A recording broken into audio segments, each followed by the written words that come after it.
Razstava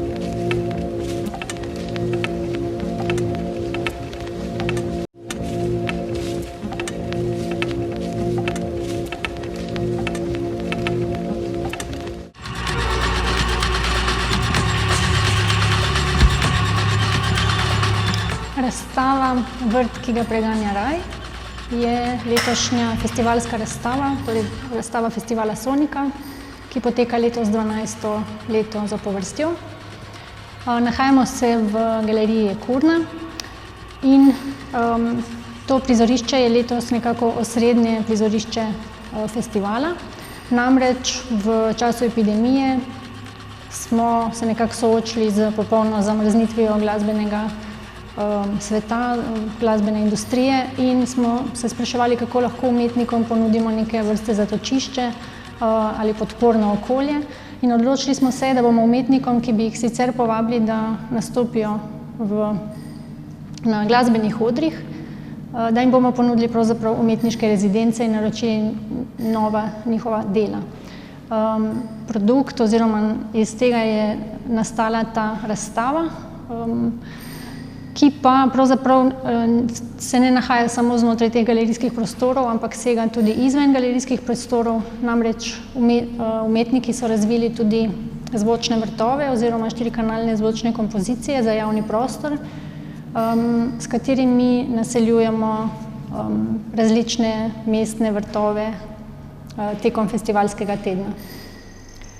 Ideja za to razstavo prihaja iz zapisov režiserja Dereka Jarmana.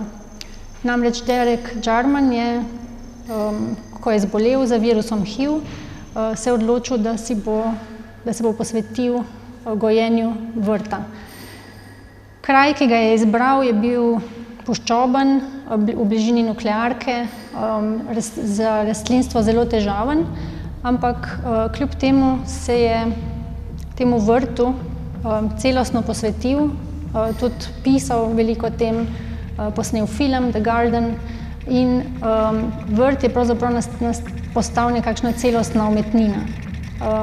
V teh njegovih zapisih o vrtu najdemo tudi formulacijo vrt, ki ga preganja raj, ker Derek Jarman pravi, da niso vsi vrtovi rajski, vse vrtove pa preganja raj.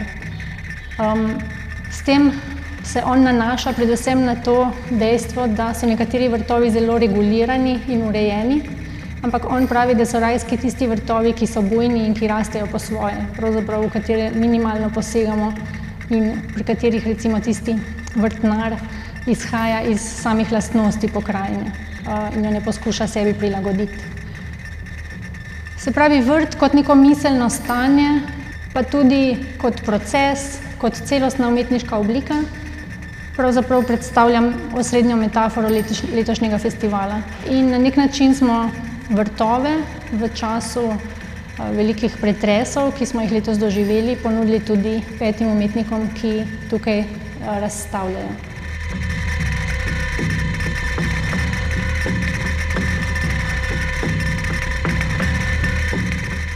Torej, neka skupna točka vseh umetnikov je seveda medij, ki je večinoma povezan z glasbo, z zvokom. In seveda je to delno tudi zaradi tega, ker se Sonika kot festival ukvarja z glasbeniki, z skladatelji in predstavlja te neke bolj nevidne oziroma neprepoznavne umetnike na glasbeni sceni, vendar se tu prav vsi povezujejo ta zvok z sliko, z neko podobo. In osebno se mi zdi zanimivo, kako zvok predela neko vizualno delo v neko bolj celovito inštalacijo. Kot začnejo konceptualno s samim zvokom, največkrat začnejo z nekimi posnetki iz zunanjega sveta, iz okolja in jih potem predelajo, hkrati pa postanejo to kot glavni elementi njihovih del. Zvok je tako, daje sporočilnost, daje vsebino, hkrati pa nas na specifičen način tudi nagovori, ker tu v galerijo stopimo ne samo, da nekaj vidimo, ampak tudi, da nekaj občutimo skozi naš slušni zaznavni aparat.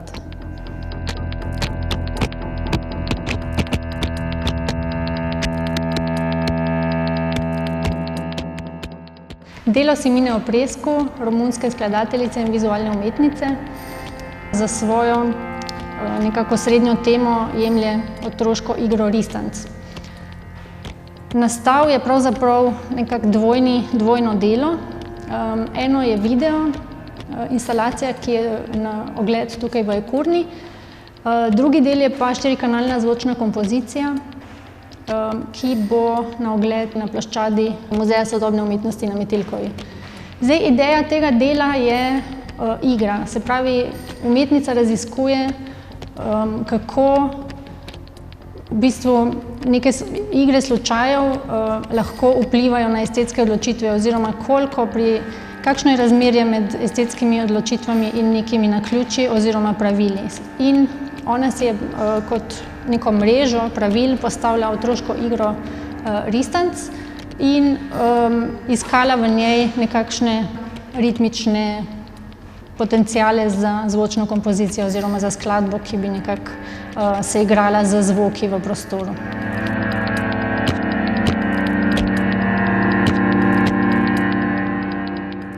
Peter Kutin se tokrat v galerijskih prostorih predstavlja v duu z Florianom Kidlingerjem in sicer predstavljata 4. in 5. edicijo njune že dolgoletne serije dekompozicij. Četrta serija oziroma četrto delo v tej seriji se ukvarja z neprebojnim steklom. V celotni tej seriji dekompozicij se ta duo ukvarja z stvarmi, ki so nekako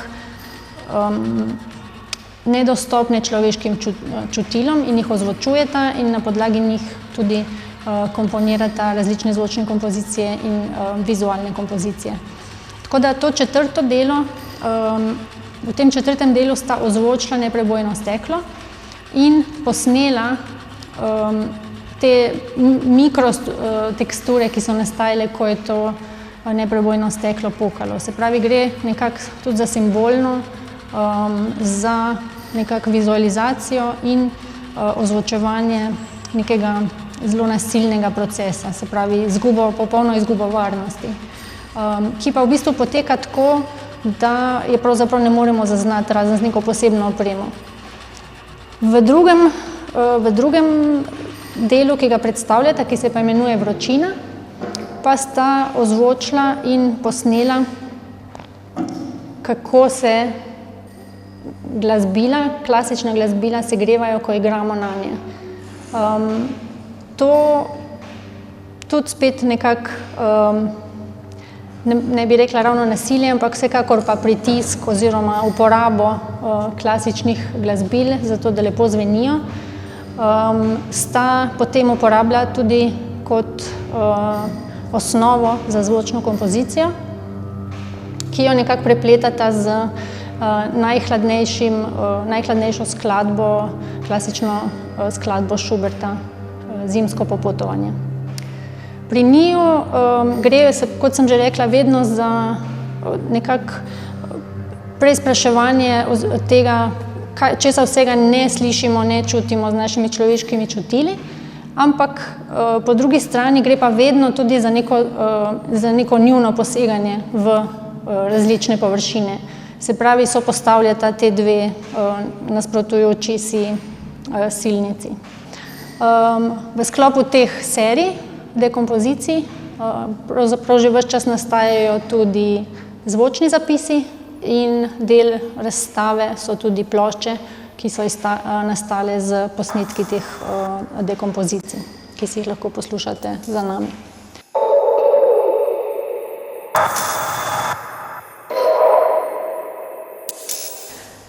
Tudi Clara de Assis sodeluje na razstavi z 2 deloma. Eno je umeščeno v galerijo, eno pa zunaj nje. Delo, ki je v galeriji, ima naslov Vse mnoge poti in gre za nekak notranji vrt. Za Namreč Clara de Assis je razvila nekakšno vizualno kompozicijo, preko katere lahko obiskovalci, ko gledajo, si zamišljajo zvoke znotraj in zunaj sebe. Nekako tudi skozi to prosojno površino implicira pravzaprav to nekako enotnost notranjosti in zunanjosti. In zvočna kompozicija, ki nastaja, je seveda vsakič drugačna, zato ker oči drugače potujejo, spominjamo se drugačnih zvokov in tudi zvoki okrog nas se vsakič spreminjajo. In to so tudi nekako elementi, ki njo tudi kot skladateljico zanimajo. Namreč njen pristop k komponiranju je zelo neinvaziven, pušča veliko prostora tišini, zvokom, ki nastajajo v prostoru okrog nje in se nanje odziva. In v bistvu preko te grafike vabi nekako ljudi, da tudi oni se prepustijo temu načinu skladanja. Delo Aloisa Younga, Oddaljene vode in eksotične krajine, se pa posveča procesu nastajanja krajine in sicer na način v bistvu instalacije, v kateri je ozvočen in vizualiziran proces izparevanja vode. Voda je vsakič iz drugega izvira in namen je tudi, da se nekako posvetimo temu, kako različne vode slikajo različne krajine. Ko voda izpareva, povzroča zvok, hkrati pa tudi slika na papir oziroma razjeda črnilo na papirju in na ta način nastaja vsakič znova druga krajina. Kar se meni osebno zdi nekaj najpomembnejšega pri delu Aloisa Younga, je ta dvojnost. Na eni strani se delo ves čas spreminja, čez celotno razstavo nastajajo pokrajine na črnem papirju, ki so pravzaprav odvisne samo od kemičnih reakcij pri izparevanju vode. In na drugi strani pa lahko ta proces ne samo vidimo, ker tako kot na razstavi lahko vidimo to nastajanje in spreminjanje same pokrajine, ga lahko tudi slišimo. S specifičnimi mikrofoni Alois Young ponudi nek pogled na čisto drugo izkustvo tega dela, ker je to tudi zvočno. Tako da lahko hkrati to začutimo z različnimi senzorji našega telesa. Prav tako pa se pri drugem delu, Micro-Loop Macro Cycle, Alois spet posveča zvoku vode, ki pa jo tokrat producira sam in to smo lahko tudi videli na otvoritvi naše razstave. In spet je poudarek na nekem dodatnem pogledu, kako se voda sama, kako reagira na njegove zelo majhne in precizne posege. Alois Young se posveča nekim mikrodogodkom na ravni vode in različnim agregatnim stanjem vode, pare, ledu in pa seveda tekoče vode, in to tudi ozvočuje in komponira v svojem nastopu.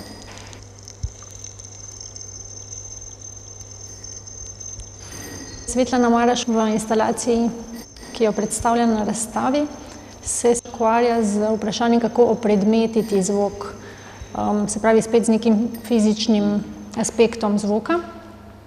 In nastalo delo je naslovljeno Modulacijska škatla. Gre v bistvu za nek zaprt sistem, ki vključuje dva glavna vira zvoka.